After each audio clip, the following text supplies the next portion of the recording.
viral tentang adanya dugaan korupsi soal penghapusan Red Notice oleh Joko Chandra yang selama ini menjadi buronan yang melarikan diri dari Indonesia sejak 11 tahun lalu. Kasus Joko Chandra ini bermula dengan dijerat dakwaan berlapis oleh jaksa penuntut umum.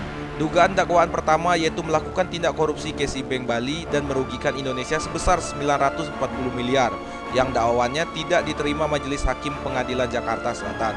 Pada Oktober 2008, kejaksaan telah mengajukan ke Mahkamah Agung dan Joko Chandra telah dinyatakan bersalah. Sebelum Joko Chandra dinyatakan bersalah, dia sudah melarikan diri ke Papua dan mengubah status penduduknya menjadi kewargaan Papua Nugini. Walaupun belum sah karena dia masih terjerat kasus. Joko Chandra telah meninggalkan Indonesia sejak tahun 2009 dan melarikan diri ke negara tetangga Malaysia.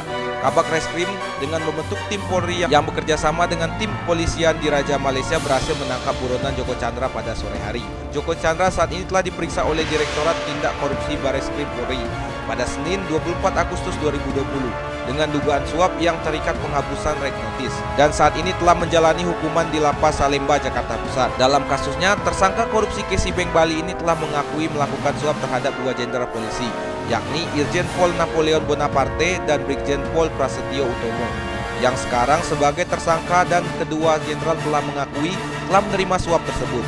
Selanjutnya, Tommy Sumardi atau tersangka yang memberi suap tak menghadiri penyelidikan dengan alasan sakit.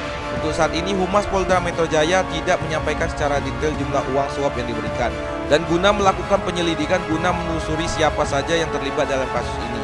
Pemberi suap akan dikenakan pasal 5 ayat 1 dan pasal 13 UU nomor 20 tahun 2021 tentang pemberatan tindak pidana korupsi JO pasal 55 KUHP, dan yang memberi suap akan dikenakan pasal 5 ayat 2 pasal 12 huruf A dan B UU nomor 20 tahun 2001 tentang pemberatan korupsi JO pasal 55 KUHP.